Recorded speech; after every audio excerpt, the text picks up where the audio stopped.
Hello and welcome to The Herd Has Spoken, a podcast brought to you by MuskOx Men's Apparel.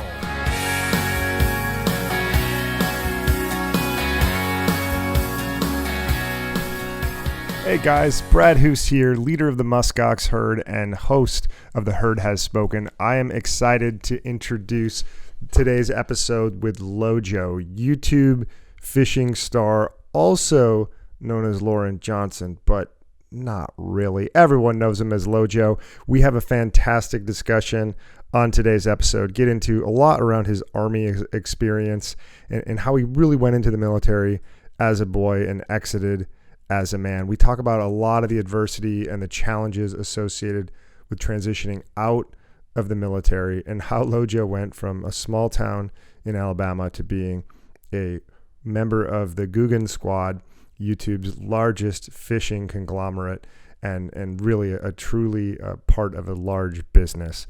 Lojo's got a great story about the military, about dealing with adversity, and one thing we know for sure is that he's got a lot of hustle and drive in him. So with no further ado, my conversation with Lojo. So let's just dive right into this. So with the way you describe yourself is you're a bearded outdoorsman. So I want to understand, letter grade, how would you grade your beard right now? Oh man, that's a great question. So right now I'm looking at myself in the cam. So let me get a little vision. I mean, I'd give it a solid 7, I think, maybe an 8. Here's the thing though. I've got the beard, but I don't really take care of it like a real true beardsman would, you know what I mean? Like I don't have a ton of products that I put in it.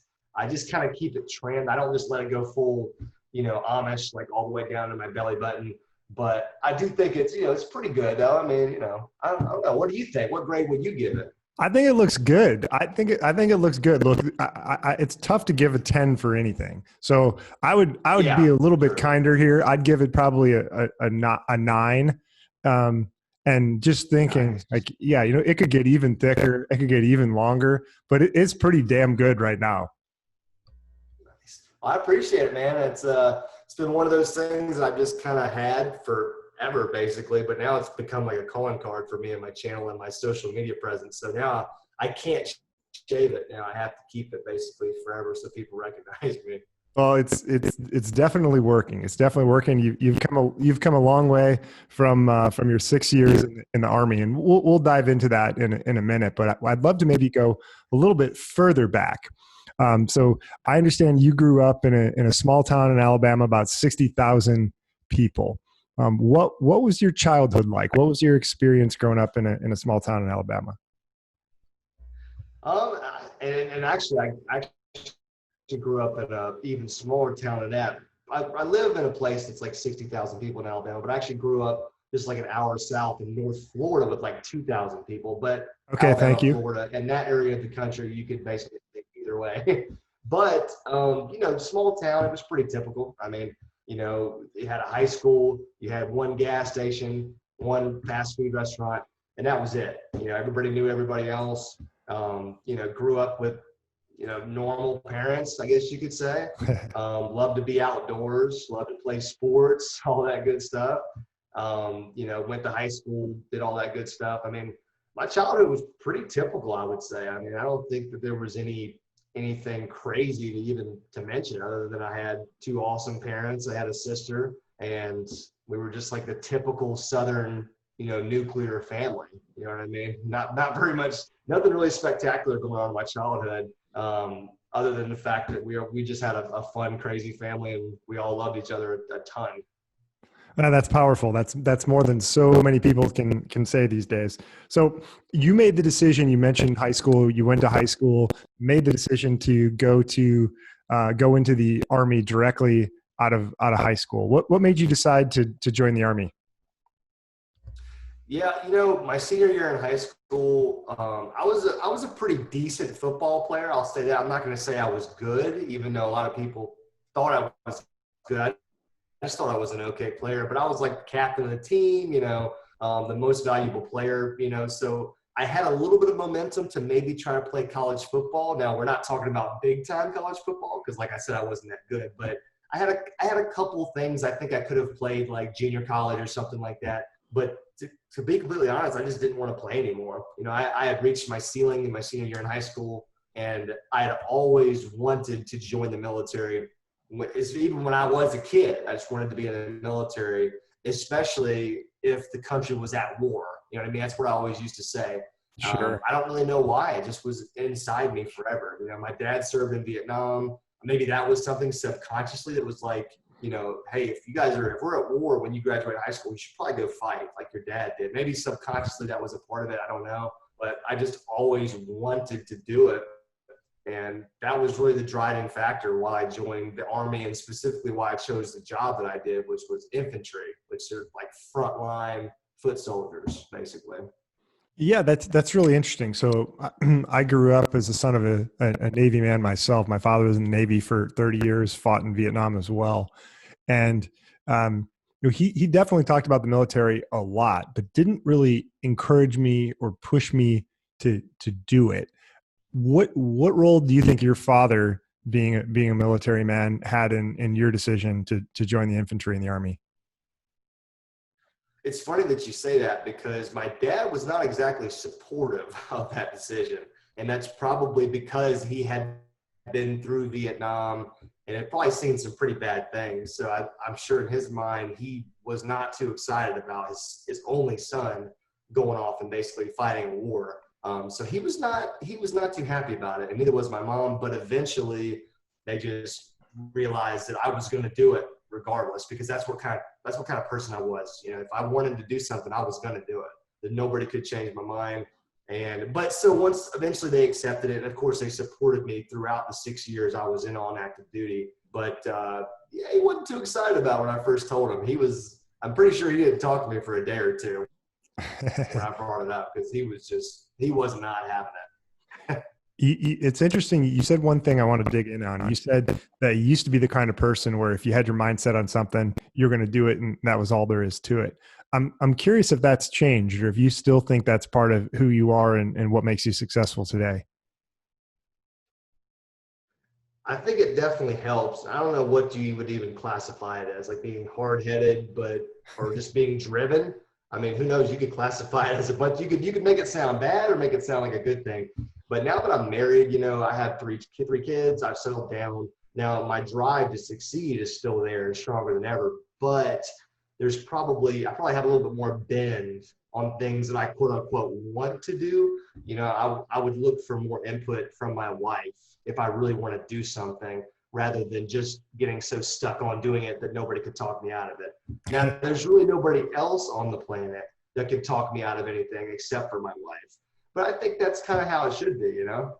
Yeah, well, that's impressive. You've gone from 0 people to 1 person. So that's actually an infinite game of people who could talk you out of something. Oh, I want to ask you one more question, kind of about your experience in the Army. Do you think it's a fair characterization to say, looking back, that you entered the Army as a boy and left as a man? Oh, 100%. I say it to people all the time.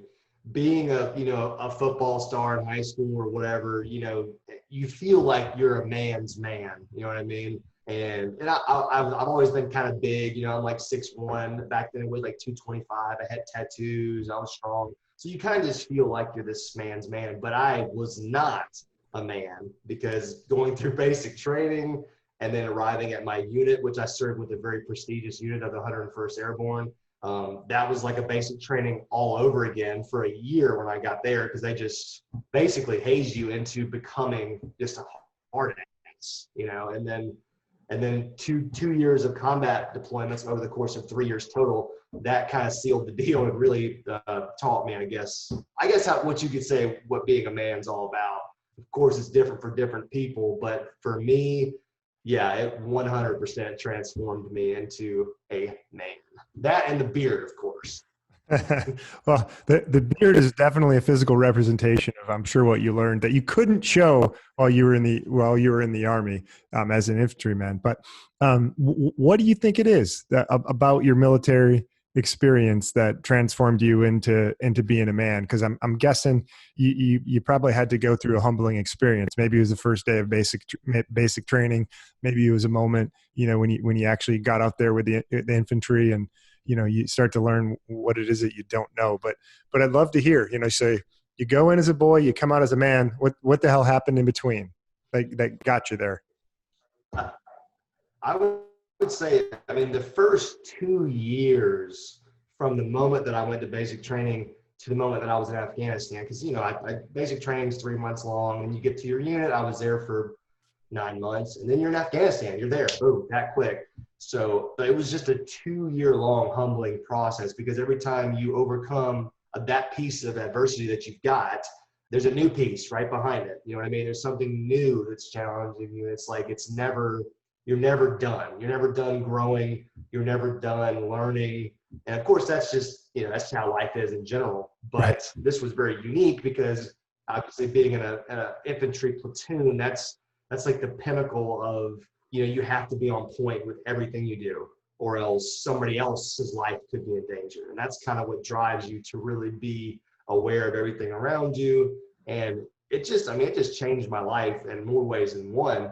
And then the rest of the 4 years of my service, which included my second tour, that really kind of just shaped me. But those first 2 years, man, I mean, that was just a 2-year long humbling experience, one after another.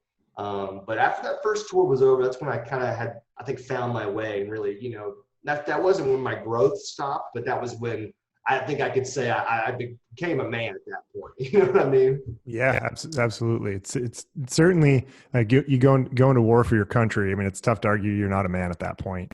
But as we both know, there's a lot of elements to being a man, and certainly one of those is starting to become comfortable with who you are. And I think to get there for most of us, it means you have to be humbled along the way.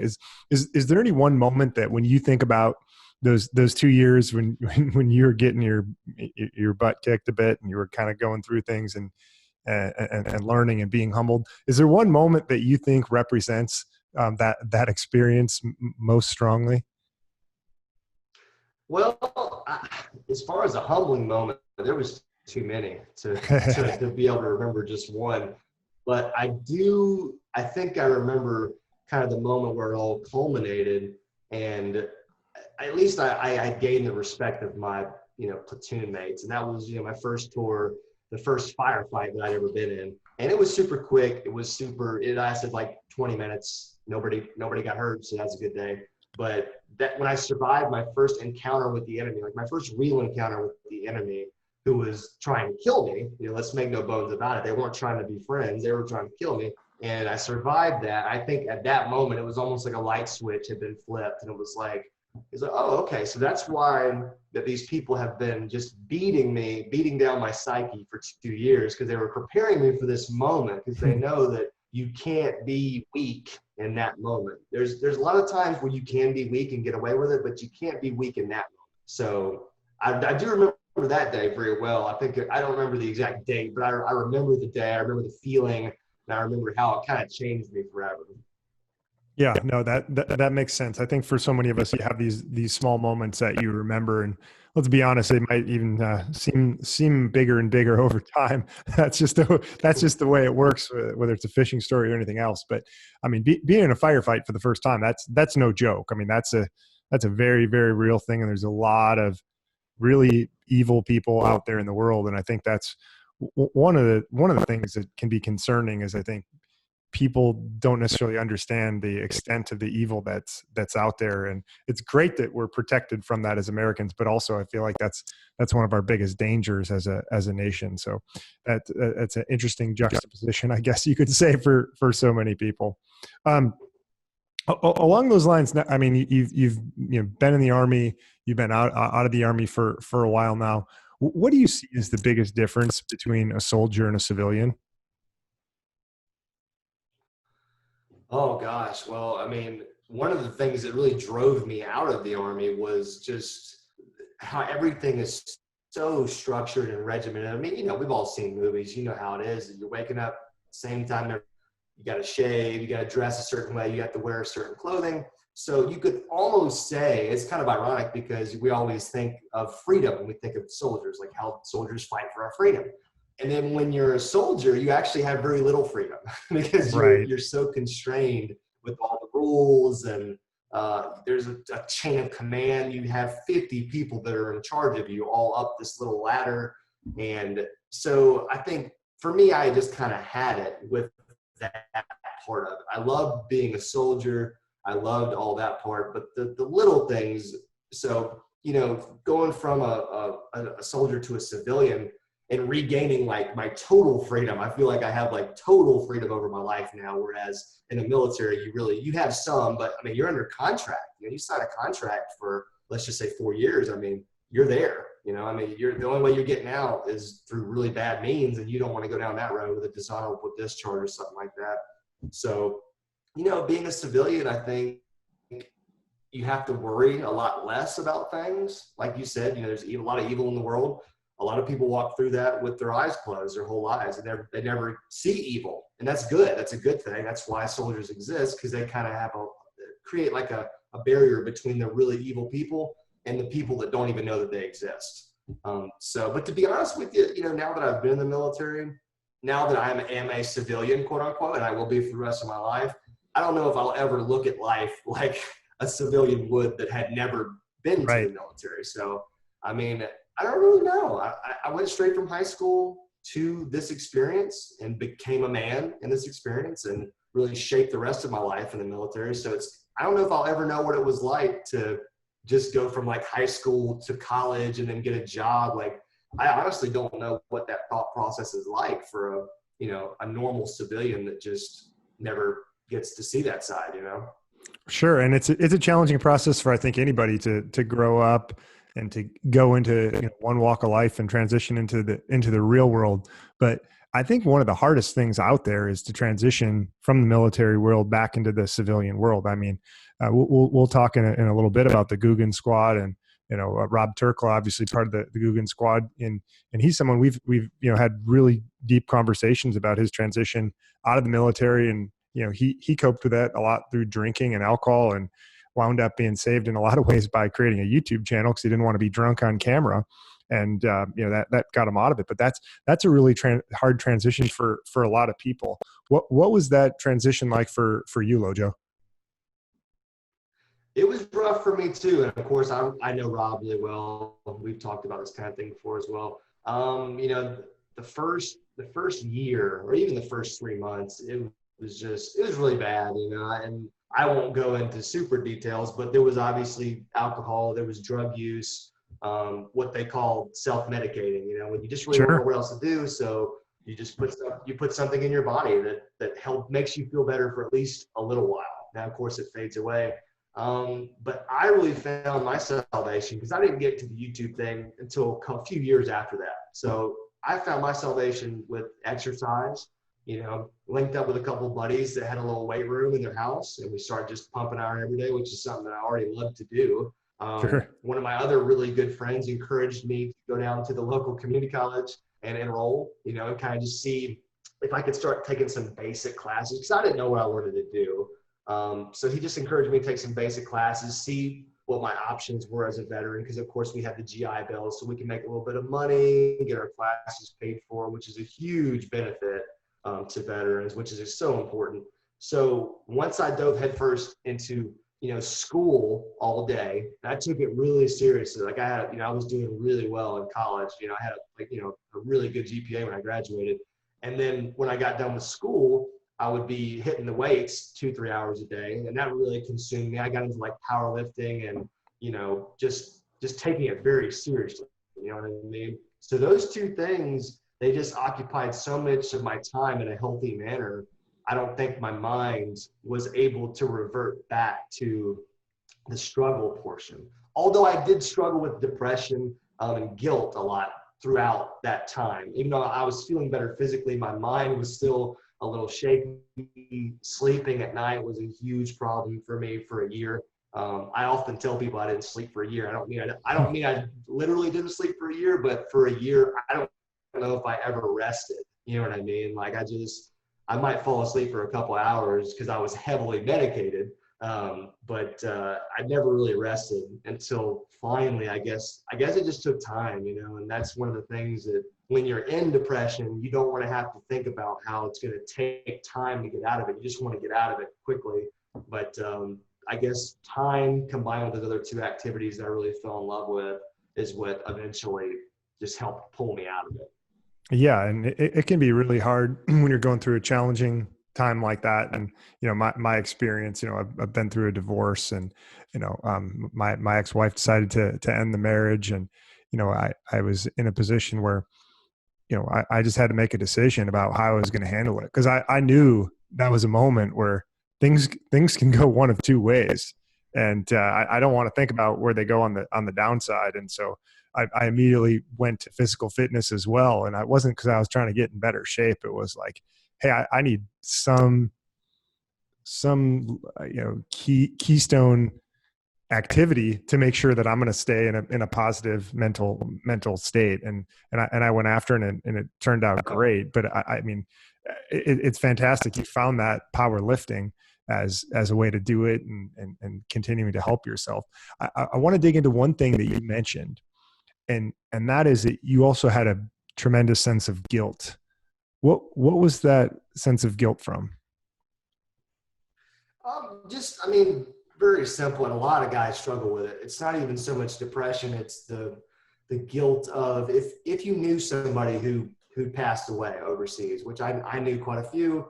Sure. But there was even more people that I didn't know, but I kind of knew who they were, and it just starts to get to you. You're home, you're loving life, you're hanging out with your buddies, and then all of a sudden it could just hit you. It's like, well, why are you enjoying yourself when your buddy died? He can't enjoy himself anymore. So just that guilt, it wears on you over time. Even right now, it's hard for me to even talk about it because it's just like there's still lingering thoughts like that just, it's. But then you have to get to a place mentally where you can tell yourself, yeah, okay, that's true. But your buddy, if he were here right now, he would tell you, dude, you'll live your life, man. Be at peace, and that's what you try to do. Yeah, I think that's one of those things where you're a good person because you do feel a certain amount of that guilt, where it's like, hey, no, there's guys that are still over there, and I could help them if I was there. And there's guys who aren't blessed enough to still be walking this earth. And I've got no reason that I am, and they're not. And that's really, really, really hard to cope with. But at the same time, exactly like you said, if the situation reversed, they wouldn't want that. There's no one out there who would want you to feel that way, and to be able to come to grips with that. I mean, that's hard. I mean, there's no way around it. There's no simple formula. It gets a little bit easier to accept with time, like so many things. We get a little bit wiser as we get older.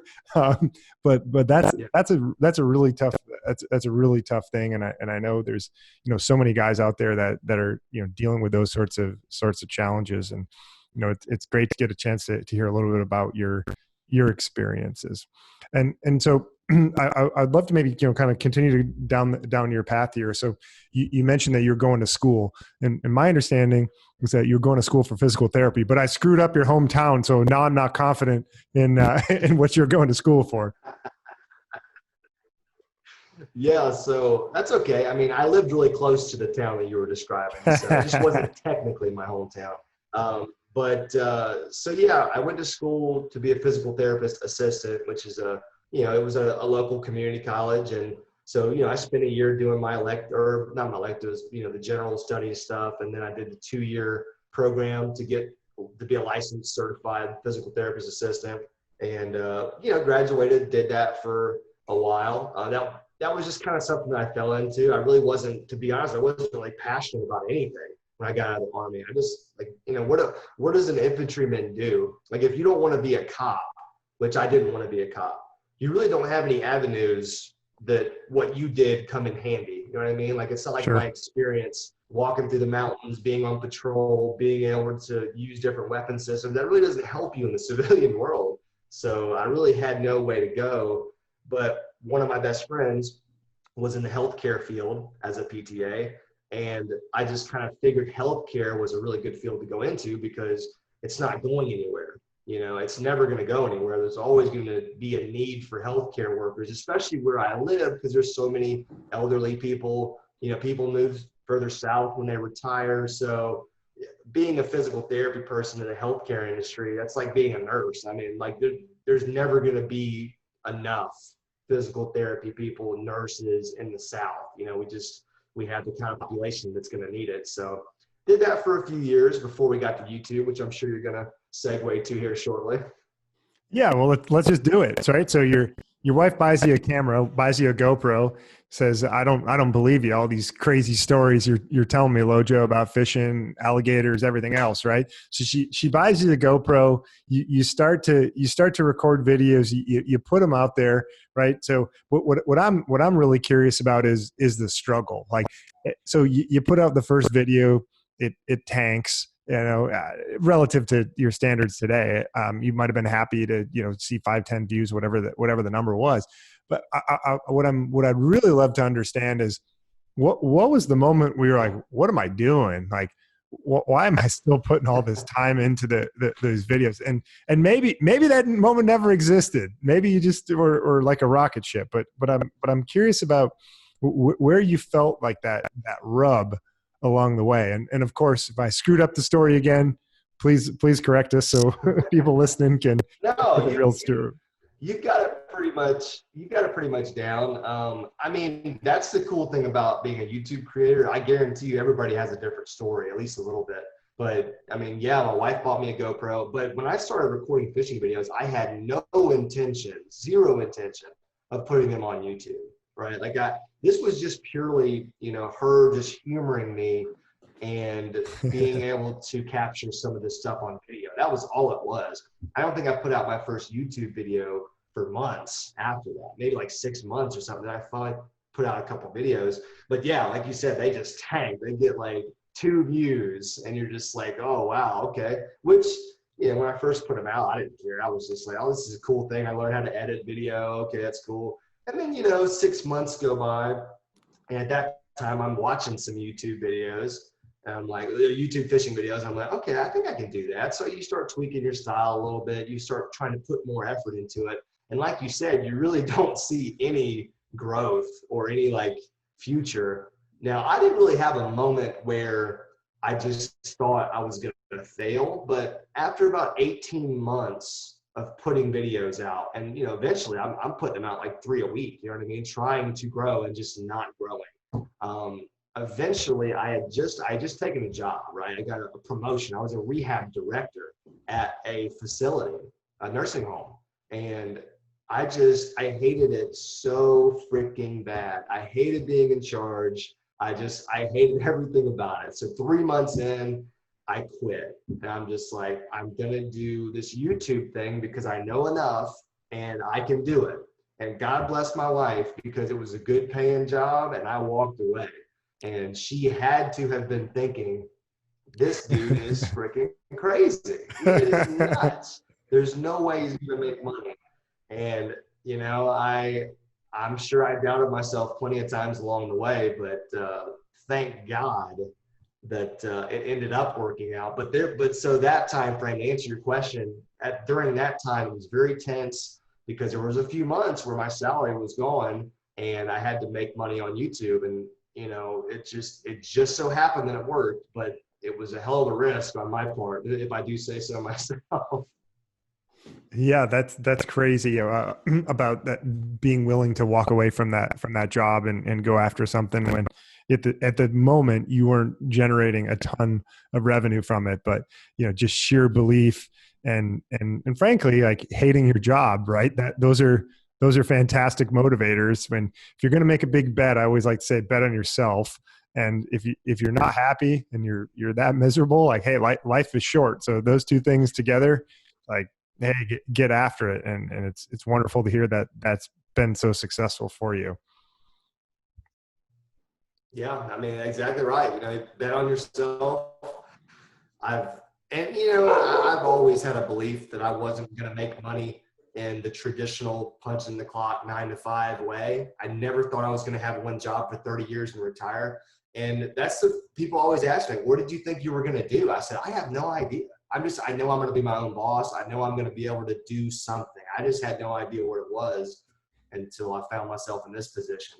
But yeah, that's true words never been spoken. If you're going to bet everything, bet on yourself, because you're a lot less likely to let yourself down. You know what I mean? Like, you're probably going to try really hard for yourself. And I'm just glad and extremely thankful that I have the wife that I have right now, because if I was single, or if I wasn't in that exact circumstance, I probably wouldn't have been able to leave that job like I did. But she had a good job too, so that helped support us while I was in that transition phase. So it just goes to show, man, like, in life, to really do things big, you got to have some things go your way. You have to have some lucky breaks along the way. And for me, it's just been lucky break after lucky break. So I'm truly blessed. So, I like to say, it's sort of effort and luck is what makes for success. So what would you characterize as the percentage of effort versus luck on your YouTube channel? I mean, I don't want to sell myself short, because I work freaking hard, man. That's I know another you do. thing. There's a huge misconception about YouTubers, especially, I guess, fishing YouTubers. Like, oh, you guys just get to fish and hang out all day. I was like, bro, you have no idea how hard I work. How hard, like, we work really. Well, I can't say we. I work really hard. I guarantee you, I put more hours in now than I was putting in at that rehab director position. I mean, there's no question. I mean, way more hours. Yeah. But of course, there's the benefits. But anyways, in question, I would probably say it was 50-50. I mean, yeah, sure. I knew some people in the industry, which helped me a lot. They gave me a lot of tips, which helped me. I had a great support system, which was my wife. That helped me a ton. But I definitely got lucky along the way, because, I mean, with my dealings with Guggen Squad and stuff, that all kind of came about through luck. So I'd say it's 50-50. And for anybody else to claim that they didn't have any help, like any good luck, we all know they're full of it. Because they're full of every shit. successful person has had a lucky break. Yeah, exactly. Yeah, I'm with you. So let's talk about that. So for those people who don't know Guggen Squad is sort of the next generation of fishermen, group of 7 guys online, huge social media. I'll go ahead and say stars now. Sell bait now, soft bait, hard bait, reels, tons of merchandise. So you guys are making things happen. But Guggen Squad's been around for a while. And Lojo was not always part of the Guggen Squad. So how the heck did that come to be? Yeah, I'm actually the newest member and the smallest member as of right now. But yeah, in follower counts, dedefinitely not in terms of beard. Definitely not right. in beard or size. Or manliness or anything like that. Yeah, but I think the manager of the Guggen Squad back in like 2017 or 16, something like that, back before I was a nobody, he had reached out to me through like a DM or something, and he was like, hey, he was like, we're starting to kind of expand our operations, and we're looking for smaller channels that we believe in, and so here's the whole luck thing. So the only reason they knew who I was because Rob, who you guys know, he knew me from like Instagram, because I was another military veteran who fished, right? So he brought my name up in a meeting with the guys and Matt, or some deviation, some form of that story is what happened. And that's what led the manager to contact me. And nothing really happened for a while after that, because like I said, I was a nobody. But basically they just reached out and said, hey, we know who you are. We see what you're doing. We like what you're doing. Keep doing what you're doing. And that was pretty much it. There was no money involved. There was no sponsorship. It was just like, hey, dude, we see you out there. Keep grinding. But I took that, and that's what kind of helped me with my decisions to keep on pushing and to quit my job and to pursue this, because I just truly believed that with that was one of those little things that just happened that really pushed me. But that's what started it. And then that kind of evolved into a bait sponsorship. We launched Guggen Baits, which is our soft plastic, worms, crawfish, imitations, that kind of real big bass fishing stuff. You know what I mean? Like, everybody has a pack of worms if you're a bass fisherman. For sure. And so when Guggen Baits started, I was one of the sponsors that they paid to use their worms and their baits. And then I kept growing the whole time. That's the thing. You got to keep growing on your end. I kept growing, became more and more relevant in the fishing YouTube space. And then that led to, a full-blown sponsorship last year. And then that led to them letting me actually officially join the Guggen squad this year. So, it was just a combination of them just knowing who I was, and then me just busting my ass the last 3 years to make sure I stayed relevant and keep the views up, keep the content flowing, and make myself a valuable asset to them, which I think I've done. And I think they think I've done because they want to keep me around for a little bit longer. Yeah, there's no doubt about that. There's no doubt about that. I couldn't imagine the Guggen squad without you now, and I feel pretty confident for a number of reasons saying that everyone there feels the same way. I got one important fishing question for you. So if money is no object and you're let's just say you're bass fishing, what's the rod, reel, bait combination that you're going to use? Okay, let's see. Well, I don't know if you know this or not, but we actually just launched Guggen Rods, which is a nice way for me to plug the fact that we make rods now. But we do make rods now. That we collaborated with a company called Catchco to make our rods. So the fact that we make our own rods, I don't want to use anything else. You know what I mean? Because it's our rod. It's something that we helped design, we made. So forget money. I'm definitely using a Guggen rod. But like, let's just say a 7'3" medium heavy fast action. I don't know how into this you are, but let's talk details. Bait.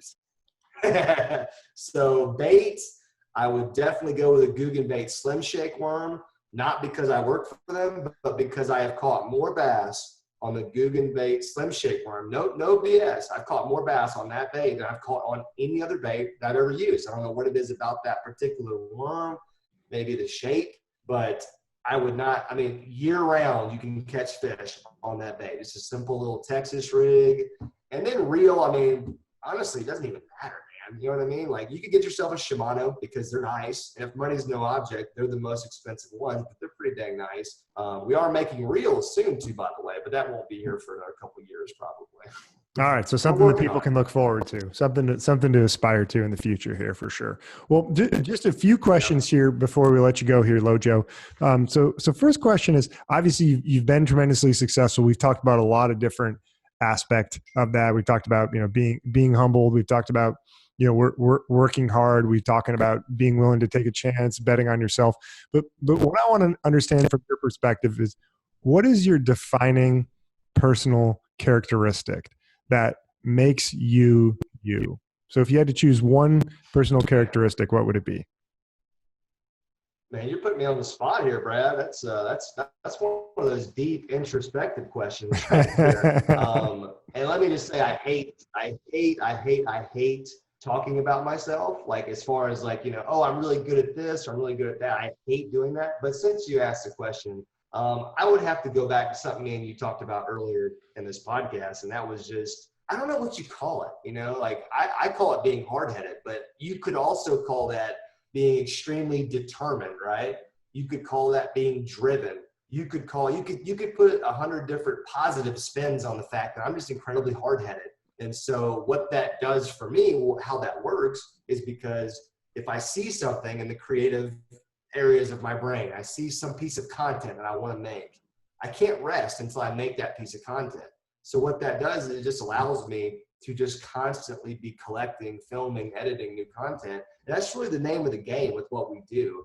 I never realized that I had any kind of talent to be on camera. Like, how do you find that out as a person? You don't know. Nobody wants to be in front of camera, right? Except for like actors in Hollywood.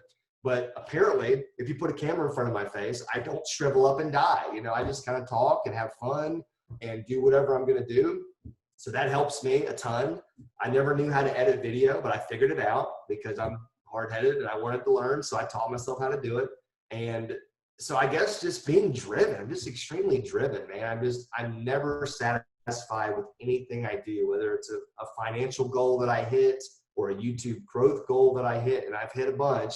But I'm not satisfied. As I'm sitting here with you right now, I'm not satisfied. There's so much more I want to do because I feel like I've been given such a crazy opportunity, but it's also a short-lived opportunity. I feel like this whole YouTube fishing thing, eventually it's got to fizzle out and die, right? Or at least that's how I feel. Could be 2-3 years, might be 5. I don't know how much longer I can do this. So I feel like I've been given this gift, but I have to work extremely hard right now in order to cash in, you know what I mean, so to speak. So I'm just freaking driven, man.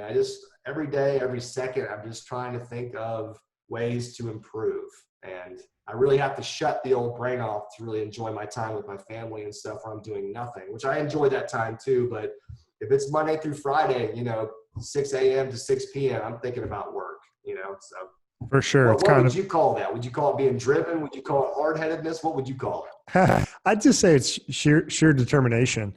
I mean, one of the things that, I appreciate, and, I like to consider myself as an entrepreneur, but it's more like just being willing to figure something out. And I think you said it really well when it's like, yeah, hey, I have a goal. I'm going to do whatever it takes to get there. And I think it's just not having patience for obstacles and not looking at the hurdles, but looking at what you're trying to achieve and just being willing to figure shit out. One of my favorite interview questions for people who join my team is like, hey, you're obviously a smart person, but would you consider yourself to be smart, or would you consider yourself to be scrappy if you had to choose one or the other?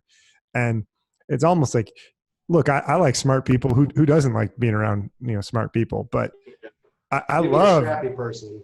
I love scrappy people, and that's who I want on my team always, is people who are scrappy in terms of like, hey, I'm gonna figure out what the answer is. I don't care what it takes, or if that means I need to learn something new, and I think that skill is just so important. And I mean, that's something that you and Rob definitely have in common as well. I know we talked a decent amount about Rob, but I think it's a fantastic skill, and it's probably the number one indicator for success from my perspective. I agree. And to make you feel better, Brad, in the military, if I'm putting together a platoon, I only want a platoon's about 30 to 40 soldiers. I only want 2 or 3 smart guys. Let's be clear. I want a guy that can work on the radio. I want a guy that's in charge to be really smart. And then maybe 1 or 2 other guys that kind of are pointing and say, go this way, go that way. But the rest of the platoon, I need scrappy guys. I need guys who aren't afraid.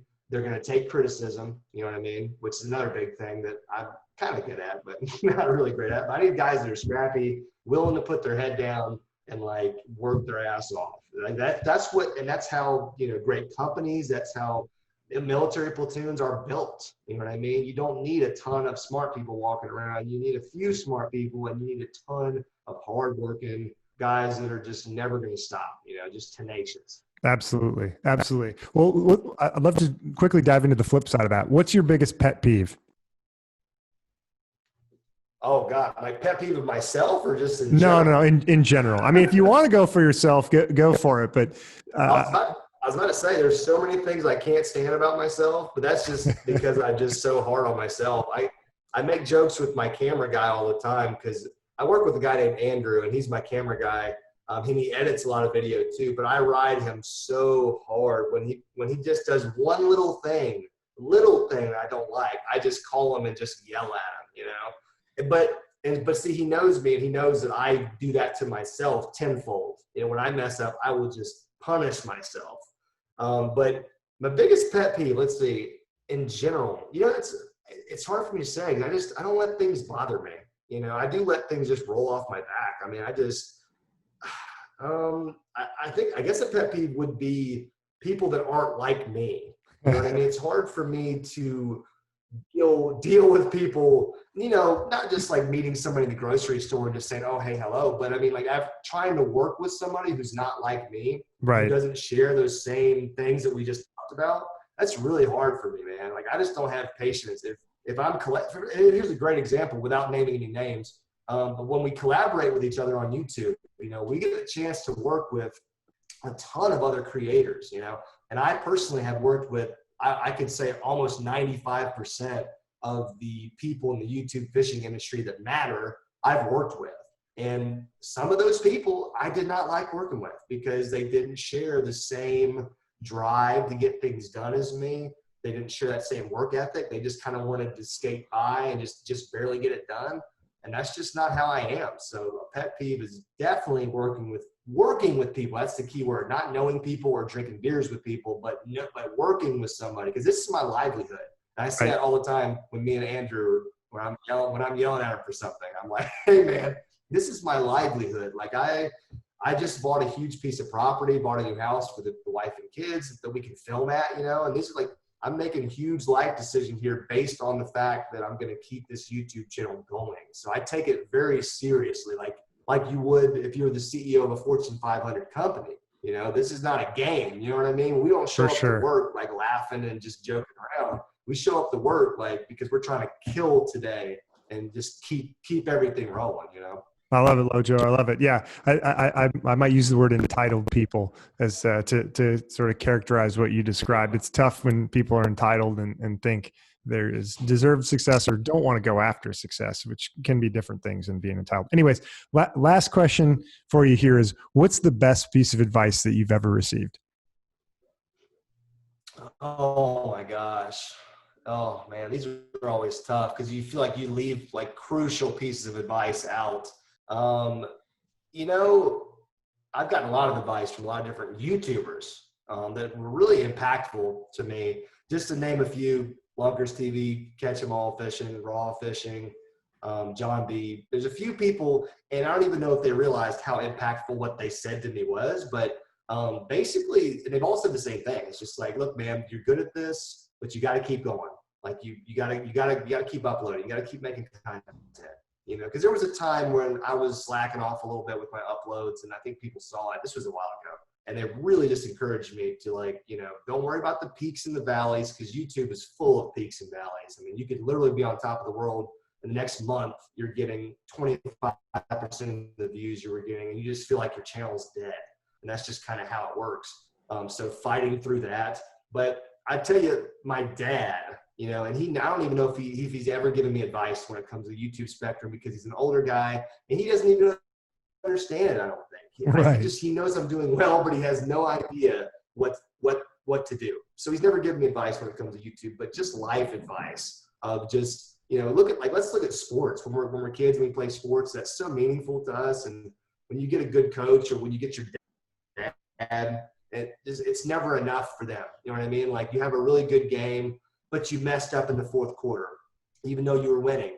And that's what they remember. They say, yeah, you had a great game, but you messed up right here, man. You can't do that. And it's just, and it's not like he was that dad that never told me I did a good job. He did that plenty, but it's accountability. You know what I mean? Like, just being able to realize when you've messed up, or when you're not working hard enough, or when you need to do something.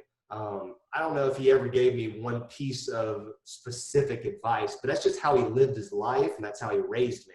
So, he's probably given me thousands of pieces of advice without even realizing that he was giving it to me. But, between my dad, my parents, and then the Army, I think that all just kind of pounded accountability into my head. And that's been one of those things that stuck with me forever. And I'm trying to teach to my kids, but they don't want to listen to that. So, I love it. Well, I'm sure they're absorbing a lot from you, because in business, to me, culture isn't what you put on the wall, or sayings or values you write on a piece of paper. Is how you're living every single day. It's how you're making the hard decisions. It's how you're dealing with challenging things, and clearly that's something that your father instilled in you, which is way more important than any single quote or piece of advice, because those things are fleeting. But having the right approach to life, and having the right thought process in terms of being able to handle things and adversity and success, I think is the most critical thing. And it's clear you've done that. And we appreciate your time today. And I so thank you for being part of the herd and joining us here today. And thanks so much for joining us. Yeah, man. Had a great time. Enjoyed talking with you, and hopefully we'll do it again soon one day. All right, sounds great. Thanks again, Lojo. Well, thanks for listening to today's episode. If you liked what you heard, it would be a tremendous favor to the podcast if you went ahead and liked and shared a quick review on whatever podcast platform you're listening to today's show on. I want to give a big thanks to Lojo for joining us today and for being part of the MuskOx herd. And if you haven't checked out MuskOx yet, go ahead and check out our website, gomuskox.com. If you're a guy looking for fantastic outdoor apparel to help you with your adventures, know that with MuskOx, the adventure starts here. Thanks again for tuning in today, and we will see you outdoors.